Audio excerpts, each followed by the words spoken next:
I know how it sounds, but there's just no gentler way to put it. Something is eating my neighbors.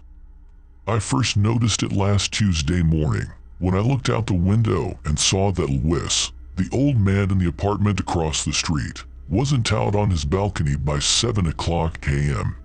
Waving to that bald figure with his fluffy bathrobe, coffee cup, and newspaper had become part of my morning routine, and his absence bothered me more than I would have imagined. It was as though, without me noticing, some subtle and sinister change had taken place in my world, throwing it into a disquieting new orbit. The apartment 2 stories above Lewis had also gone dark. 2 kids lived there, and they were always up to something, sticking their drawings to the window, jumping on the beds, or singing into a child-sized plastic karaoke machine. Now, however, there was nothing but blackness in their rooms, and an ominous breeze seemed to blow through their white curtains. Even when it rained on Wednesday and Thursday, no one bothered to close the windows. Worse still, when I rang Lewis to check on him with no answer, of course I saw that his mailbox was stuffed full of mail and newspapers. Lewis was so meticulous I could have set my watch by him. There was no way he would have left without putting a hold on his precious daily news. Even so, I didn't really start to worry until the noise upstairs came to a sudden stop. The 20-something couple in that unit had a very active lifestyle, getting up early, working out in the middle of the day, and hosting parties late into the night. From the sound of it, they also had a very healthy relationship. Lately, however, there's been nothing but silence. If I hadn't started working remotely, I doubt I would have paid attention to any of this. But now that I'm trapped in my apartment with nothing but time, these little differences become all the more clear. They make me remember things that at the moment didn't seem important, and also things that I'd prefer to forget. There are a lot of apartment buildings on the street, some old, some new, without even alleys to divide them. Looking out the window, it's clear how easy it would be to move from one building to another. There are rooftops, sewers, and even empty gaps beneath the buildings. When I had the bathroom redone, the back wall had to be removed. A middle-aged plumber on his smoke break pointed through the gaping hole in the tile wall. The circle of pink insulation around it made the black bit in my wall look like a toothless mouth. Inside was a 3-foot gap filled with a tangle of pipes and dusty spider webs. I once pulled a rat as big as my arm out of a space like that. The plumber exhaled a cloud of smoke. Another time, we found a bedroll, a bottle full of piss, and dirty tissues on the other side of someone's wall. That's the thing about these gaps between buildings. Anyone or anything can live there, and there's no way to know until it's too late. At the time, I thought the about-to-retire plumber was just having a laugh at the expense of the remote-working yuppie who couldn't stick 2 pipes together to save his life. But as more and more apartments around me fell into a dark, dead silence, I wasn't so sure. They couldn't all be on vacation. I used to enjoy taking showers at night, but lately I've found myself pressing my ear to the wet tile wall, listening for sounds behind the wall or inside the pipes.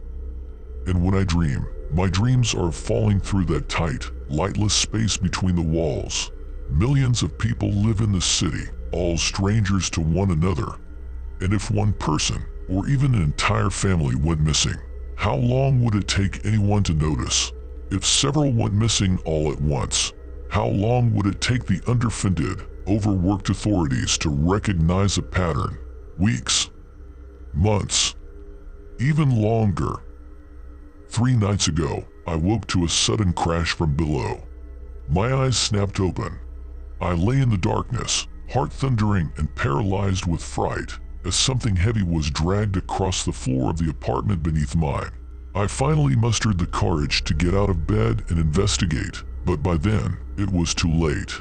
Standing in front of my neighbor's bare wooden door, I realized how alone and unarmed I truly was. Amy. I whispered my downstairs neighbor's name, but there was no response. A few hours later, after the sun came up this time, I tried again. I was about to give up when I remembered that I'd watered Amy's plants for a month while she was on vacation. She'd told me to keep the spare key. It was probably still in my kitchen drawer. I knocked, rang, and made every other sound I could think of before entering her apartment. I knew full well that what I was doing was probably illegal and definitely an invasion of privacy. Amy's apartment smelled faintly of marijuana and menthol, just as I remembered, but I couldn't shake the feeling that there was another odor hiding under those familiar scents, something foul and reptilian. The blinds were drawn, and flies buzzed around a half-eaten bowl of soup on the kitchen table. A knocked-over chair lay on the floor beside it. Amy. I tried again. My neighbor's jackets and shoes were all in their places. Water dripped from the washcloth in her shower. It was like she had never left the apartment, and yet my eyes were drawn to the large ventilation shaft in the bathroom wall. To my anxious mind, it looked like an empty eye socket, perhaps with something nameless staring out at me from the other side. The wall below it was discolored somehow. I tiptoed closer through the gloomy apartment and reached out to touch it. The wall was slick with a slimy substance that emitted that same strange odor. The floor creaked behind me. Ew, what the hell do you think you're doing? A woman who looked like a younger version of Annie stood in the doorway, her mouth open in shock. Amy's sister, Ellen. She was already dialing the cops. I looked down at the flashlight in my left hand and the hammer in my right. I can explain, I pleaded. I was just looking for Amy. I heard a weird noise last night, and then when she didn't answer the door, I thought. My voice trailed off. Ellen glared at me skeptically, with her thumb frozen above the call button. With one hand on her hip, she slowly lowered her phone. You touch anything? Ellen asked. What? No, I just... Good. I was supposed to meet Amy for lunch, but she never showed, and my sister would die before she missed an appointment. I hope not, but given the circumstances, I kept my mouth shut. Ellen opened the blinds and rummaged through her sister's things while I did my best to describe what I heard. I don't get it. Ellen frowned. Her wallet, phone, keys, they are all here. Unless Amy walked out of here in her PJs, she should be around here somewhere. But there was no sign of Amy. Not under the bed, not on the balcony. She was just gone. After an awkward mid-hallway handshake, Ellen and I parted ways. I still wasn't sure if she planned to go to the police, and if so, I didn't dare to share my theory with her. But that weird mucus was still thick on my fingers. After a fitful nap, I decided to ask the older couple across from me if they'd seen or heard anything strange. As I crossed the corridor, however, a horrible thought struck me. What if they didn't answer? What if I was the last one left, alone in the building with whatever had taken Amy? The 2 minutes between my knock and Marie Poog opening her door felt eternal. I dragged myself out of my paranoid thoughts and tried to smile. I told Mrs. Poog that I'd heard some disturbing things lately and asked if we could speak somewhere private. She motioned me inside and put a kettle on. Her husband had gone out, but would be back shortly. In Mrs. Poog's apartment, not a hair was out of place. A loud game show boomed from the television, and the air smelled of lemon cleaner and fresh cookies. My own half-baked theory was starting to feel very crazy indeed. I stammered through a short version of Amy's disappearance and asked if Marie Poog had noticed anything unusual lately. Not since I let my hearing aid go. Mrs. Poog laughed. You'll have to forgive me, but I can barely hear anything at all. I've got an appointment to get a new one next week. Things just aren't made like they used to be. When was the last time you saw me? Yesterday night. She was arguing with some man on the phone. Mrs. Poog leaned in close. In situations like this, it's always the boyfriend. Trust me. Disappointed, I returned to my apartment and tried to lose myself in the mountain of unanswered mails and incomplete tasks that awaited me. The sun had set by the time I finally logged off, exhausted. I was on my way to the shower when I looked up and realized, for the first time, that all the units in my building had the same oversized ventilation shaft. I reached out my hand to touch the wall below it, and when I took my fingers away, they were coated in a familiar smelling slime. I went to the gym to shower. I couldn't stomach being naked and alone with whatever might be on the other side of my wall. On my way home, I found Mrs. Poog, well dressed as always, being helped into a waiting taxi cab. She waved me over. I meant to tell you. She practically shouted into my ear. My husband never came back from his walk this morning. The police are combing the park for him and everything. I'm going to stay with my son until things get settled down. Just thought you ought to know. With that, she was gone. A clammy, lonely sensation crept up my spine as I returned to my apartment. I couldn't shake the feeling that maybe I ought to do the same thing. Rent a hotel room someplace, wait for all this to just blow over. But I'd have to come back eventually. And what if whatever was between the walls was still hungry when I did? Even though it was after 10 p.m., I grabbed my trusty hammer and used plywood to board up every vent, every window, every other access point to my apartment that I could think of. I didn't have to worry about noise complaints. I probably didn't have any neighbors left to disturb.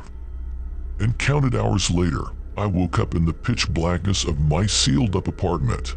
My home was as dark as the dream I'd been having. Another nightmare of dusty insulation and tangled pipes.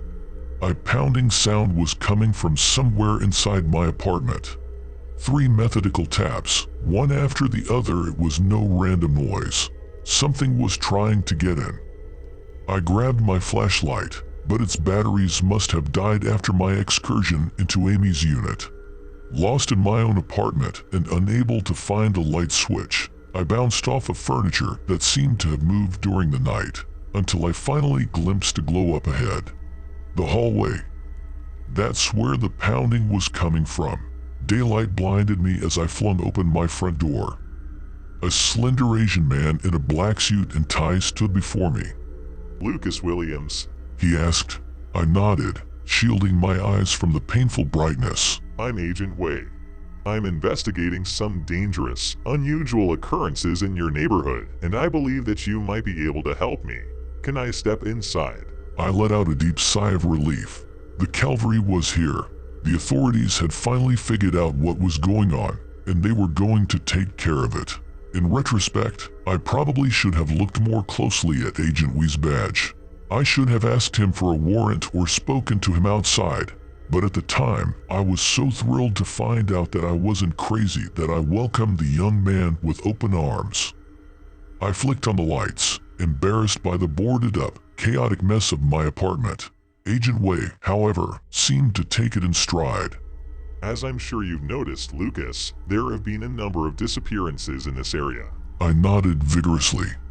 As part of our investigation, we're asking the residents of buildings on these streets to permit us to temporarily install motion-activated cameras in their apartment. These cameras will alert us to the presence of any intruder in your unit and allow us to respond immediately.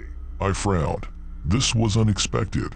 I wanted to help, but still, cameras, watching me all the time. Please, Lucas, help us to help you.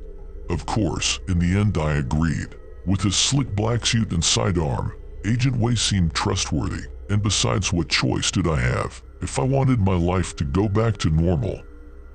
After Agent Wei installed his camera and left, however, I found something I would have mentioned to him if I had noticed it sooner. The plywood I had used to cover the ventilation shaft lay on the floor. It had fallen, or been pushed out of place. Although I should have known better, I replaced the batteries in my flashlight, mounted a stool, and stuck my head into the ventilation shaft.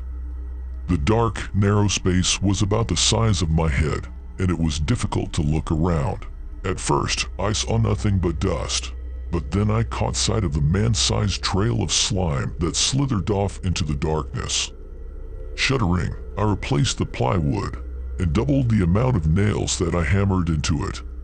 For 3 days, I heard nothing from Agent Wei. As far as I could tell, there were no new disappearances either. But on the 3rd morning, I woke once again to urgent pounding on my door. I was in such a hurry to answer it that I didn't notice that the plywood covering the vent had once again fallen to the floor. Lucas Williams, Agent Way asked again, as if to confirm that I was really me. we've discovered something you need to see. May we come in? This time, Agent Way wasn't alone. 2 more men in black suits were behind him. A dark, spindly man he called Agent Galita, and a stocky, nervous woman who went by Agent Lopez. Agent Way seemed much more on edge than he had during his last visit. The others swept my apartment as we spoke. I started to protest, but then I remembered that the agents had already seen every corner of it anyway, via their cameras. I'm going to ask you to take a survey for me, Lucas. Agent Way sat me down at my work desk with a paper and pen. It's very important that you answer all of the questions honestly. Can you do that for me, Lucas? I had no idea what was going on, but I nodded. After all, what was the harm in answering a few questions? While I was busy filling in bubbles and ticking boxes, Agents Galita and Lopez scanned my walls with strange instruments, collected samples, and set up a laptop on my kitchen table. Although I strained my ears to their limit, I wasn't able to eavesdrop on the hushed conversation between them. Besides, I was struggling with some of the questions. As I answered them, unsettling patterns seemed to emerge, but I couldn't put my finger on exactly what it was. How long have you lived in this unit? When was the last time you ate? What is your earliest memory? Where is the last place you slept? Are you sure you want to do it here? Agent Lopez was hissing to Agent Way. It was all I heard of their conversation before Agent Way motioned for me to sit in front of the laptop that was open in front of the kitchen table. He nodded through the answers to my survey questions, as though they confirmed something he'd long suspected. As he prepared a video to play on the screen, I was uncomfortably aware of the aggressive presence of Agents Galita and Lopez behind me. Out of the corner of my eye, I could see that their hands rested on their weapons. I'm going to show you a video now, Lucas. Agent Way explained. And I warn you, what you're about to see may disturb you. Please try to remain calm. I didn't understand what I had to be disturbed about. After all, the image on the screen was me. It was a night vision recording of my bedroom, captured by the cameras Agent Way had installed. He fast-forwarded through several hours of me sleeping, tossing and turning in bed, and then, in the recording, I watched my left leg suddenly stuck out rigidly beneath the sheets. It seemed to extend somehow, followed by my right. My hands pawed at my bedroom wall as my arms and fingers stretched, almost doubling in length. I brought my hand to my mouth as I watched the me on the screen descend into something hideous and wrong, and slither across the floor toward the bathroom ventilation shaft. I was still processing the nightmarish video when Agent Way brought up another clip. This was grainier footage from a security camera. It showed Marie Poog's husband, Javier, walking through a dark alley on the far side of our building. As he passed a sewer grate, a horrifically distended hand that I now recognized as my own shot up with tremendous force and grabbed his leg, dragging him down. I'd seen enough. I retched all over the floor, but turned away from the puddle immediately, afraid of what or who I might see in it. We're aware that you're a special case, Agent Way was saying, from what felt like very far away. and we know that it's not your fault. For beings like you, this is part of a natural cycle that occurs every 30 years or so. We're going to get you the help you need, but there are crimes here that have to be answered for. Owista Boyce, Rachel Kellerson and her 2 children, Tom and Royce, Javier Poog, Ani Martin, and several Wait. I held up a hand weakly. Amy Martin. That can't be. I was in my apartment when she disappeared. I heard her. I fell silent as a groaning noise echoed through the pipes above us. No. Agent Lopez drew her pistol. What? Agent Galita responded. That means there are 2 of them. From the darkness of the ventilation shaft in my bathroom, a pair of glowing eyes stared out at me and grinned.